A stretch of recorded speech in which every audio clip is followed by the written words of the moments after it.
हूं आपके साथ प्रिंस कुमार। मैं भी दिल्ली के कर्नाट प्लेस पे मौजूद हूं और हमारे साथ एक शख्स मौजूद है जिन्हें आप देख रहे हैं। और ये किसी विशेष पहचान के मुहताज तो नहीं है, लेकिन अपने आप में बहुत ही फेमस व्यक्ति हैं और पॉलिटिकल एक्सपर्ट्स माने जाते हैं। सर, सबसे पहले आपका बहुत बहुत स्वागत है। धन्यवाद। आपसे हम जानना चाहेंगे, बिहार में जिस तरह से इतनी ठंड की मौसम है, लेकिन बिहार की सियासत में बहुत ज्यादा गर्मी देखी जा रही है, कैसे देखते हैं सर उसे आप? गर्मी होना बहुत जरूरी है और ठंड ऐसे ही तो मिटेगी इस देश में। और राजनीति की ठंड मिटने का मतलब है पूरे देश के हर वर्ग की, समाज के हर व्यक्ति की ठंड मिटना। तो बिहार की अगर ठंड मिट जाएगी तो पूरे देश की ठंड मिट जाएगी। अच्छा, बिहार को राजनीति का केंद्र बिंदु माना जाता है? जी, इसलिए बिहार की ठंड मिटना सबसे ज्यादा जरूरी है। बिहार की ठंड मिटने से इंडी गठबंधन वालों की जो है, इंडी गठबंधन वालों का बिहार की ठंड मिटते ही उनका भी सब कुछ डंप हो जाएगा पूरी तरीके से। सिर्फ कल का आप इंतजार करिए, 26 जनवरी का being chief minister Nitish Kumar ji झंडा फहरा दें, उसके बाद बिहार की गर्मी देखिए। अच्छा, ये बात है, आप तो बहुत बड़ा संकेत दे रहे हैं। लेकिन एक बात बताइए, जिस तरीके से आज का कैबिनेट को देखा गया, मात्र 15 मिनट के बैठक के बाद कैबिनेट खत्म हो जाती है, और जिसमें खास तौर पे अगर मुख्यमंत्री नीतीश कुमार और उप मुख्यमंत्री तेजस्वी यादव की बात करें तो दोनों बहुत ही ज्यादा खामोश दिखाई दे रहे थे। क्या कहेंगे इस पे आप? नहीं, खामोश दिखना बहुत जरूरी है क्योंकि वो समझ चुके हैं ना कि अब पूर्व उप मुख्यमंत्री और पूर्व कैबिनेट मिनिस्टर वो हो गए हैं, एक तरीके से हो ही गए हैं। एक औपचारिक घोषणा होनी बाकी है। जब नीतीश कुमार जी ने, प्रदेश के मुख्यमंत्री ने विधानसभा भंग करने के लिए अपने लीगल एडवाइजरों से सलाह लेना शुरू कर दिया है, तो इसका मतलब क्या है? लेकिन एक बात हमारे सूत्र के हवाले से हमें जानकारी मिल रही है कि अशोक चौधरी भी बहुत बड़ा रोल प्ले कर रहे हैं। कैसे देखते हैं? अशोक चौधरी दोनों के अच्छे मीडिएटर हो सकते हैं। हाँ। नीतीश कुमार को उन्होंने अच्छा ज्ञान दिया होगा कि आज देश में राष्ट्रवाद की लहर है, आज देश राष्ट्र के साथ जुड़ रहा है, हर युवा अपना राष्ट्र के साथ जुड़ना चाहता है। अब जातिवाद की जो राजनीति है, जो एक हम जैसे मान लीजिए एक निश्चित रूप से कास्ट को लेकर जो राजनीति होती है, आज वो खत्म हो रही है। धीरे धीरे परिवारवाद की राजनीति खत्म हो रही है, तो लोगों को वो समझ में आ रहा है और ये अशोक चौधरी को भी समझ में आ रहा है, तो वो बहुत अच्छा उसमें अपना रोल प्ले कर रहे हैं। क्या चाहते हैं, मतलब अब देखा जाए तो फाइनली अब ये तय हो चुका है इनडायरेक्टली कि नीतीश कुमार एनडीए के साथ आ रहे हैं? नहीं, अभी नीतीश कुमार एनडीए के साथ आ रहे हैं, ये नीतीश कुमार जी इंडिकेशन कर रहे हैं।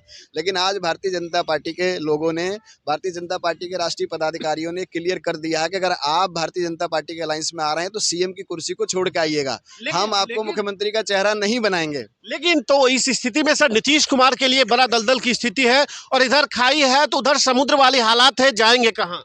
मेरे हिसाब से, क्योंकि अगर उनकी बात करें तो नीतीश कुमार को मुख्यमंत्री का कुर्सी से बहुत मोहब्बत है। मेरे हिसाब से उन्हें वो छोड़ देना चाहिए, नए लोगों को मौका देना चाहिए, उनका संरक्षक बनकर उनके साथ काम करना चाहिए और केंद्र की राजनीति की तरफ उन्हें मूव करना चाहिए। क्योंकि जब उन्होंने इंडी गठबंधन का साथ दिया था, वो उस घोड़े पे बैठे थे जो दौड़ नहीं रहा था। उन्होंने देखा था मैं प्रधानमंत्री बनने जा रहा हूँ, तो ठीक है, प्रधानमंत्री नहीं तो चुनाव लड़के लोकसभा का केंद्र में तो आ ही सकते हैं, तो उसके हिसाब से उन्हें सीएम का पद छोड़ देना चाहिए। और बीजेपी ने क्लियर कह दिया है कि आप हमारी पार्टी के साथ अगर अलायंस में आते तो आप मुख्यमंत्री का चेहरा नहीं होंगे, तो उतने से समझ जाना चाहिए। लेकिन अभी खबर आ रही है कुछ मिनट पहले कि लालू प्रसाद यादव तेजस्वी यादव को मुख्यमंत्री बनाने की होड़ में लग चुके हैं। क्या कहेंगे इसमें, कहां तक कामयाब ये हो पाएंगे? नहीं, कोशिश कर लेनी चाहिए, कोशिश करने में क्या जाता है, क्योंकि जो ये तो वो कोशिश है, जैसे इंडी गठबंधन राष्ट्र को, पूरे भारतीय जनता पार्टी को, नरेंद्र मोदी को रोकने के लिए एक हो गया था, तो आज लालू प्रसाद यादव अपने बेटे को बचाने के लिए पैरवी कर रहे हैं। देखते कितनी हद तक सफल हो पाते हैं। पूरा प्रदेश जानता है कुछ होना नहीं है, सिर्फ सोशल मीडिया में बने रहने के लिए सारी बातें हो रही हैं।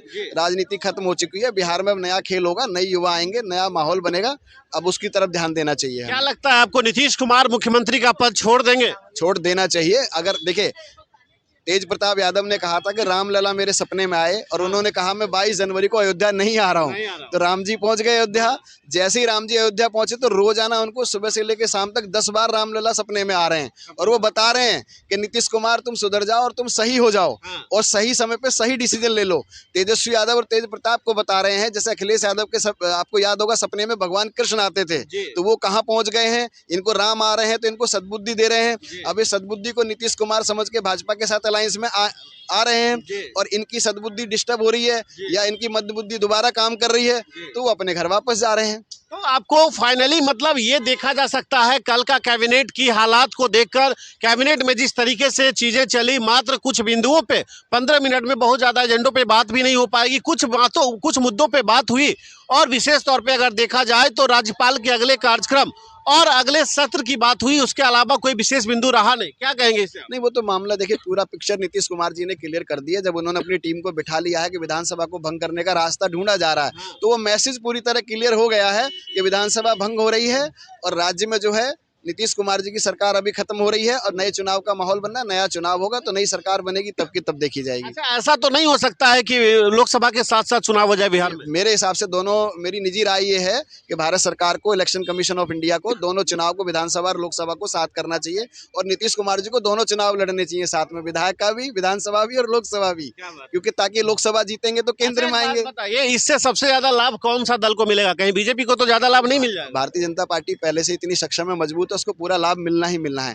देखिए सबसे बड़ी बात क्या है कि राष्ट्र का जो युवा है विचारधारा को समझ रहा है, राष्ट्र की तरफ जो चलने की आज देश में एक भागदौड़ है वो बहुत जरूरी है और ये बदलाव बहुत जरूरी है। और मैं ऐसा मानता हूं कि समय के हिसाब से अब चीजें बदल गई हैं और अब परिवारवाद, जातिवाद का समय जा चुका है, अब राष्ट्रवाद की बात हो रही है। भारतीय जनता पार्टी राष्ट्रवाद की बात कर रही है।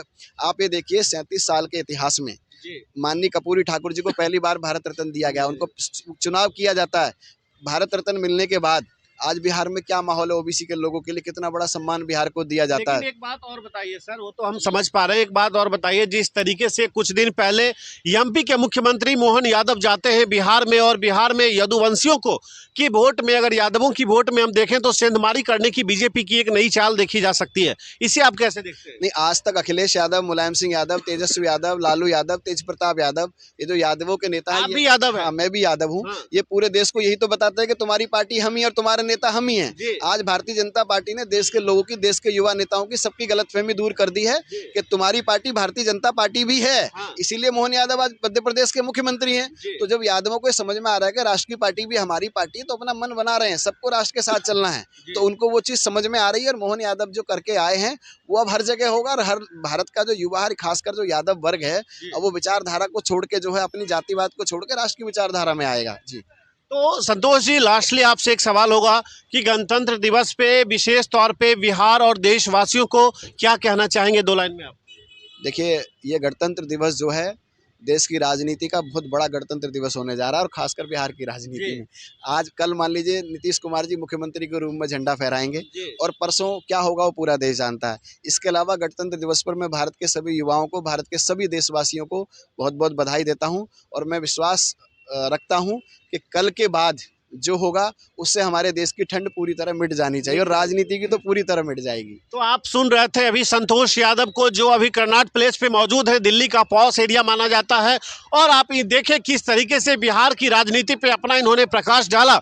सबसे बड़ी बात है, इस सारे बिंदुओं पे आपका क्या विचार है? आप भी अपनी प्रतिक्रिया कमेंट करके जरूर बताएं, क्योंकि आपका एक एक सुझाव हमारी ताकत बनती है। तो चलिए फिलहाल अभी के लिए इतना ही। बने रहे जनता जागरण परिवार के साथ। मैं हूं आपके साथ प्रिंस कुमार। नमस्कार।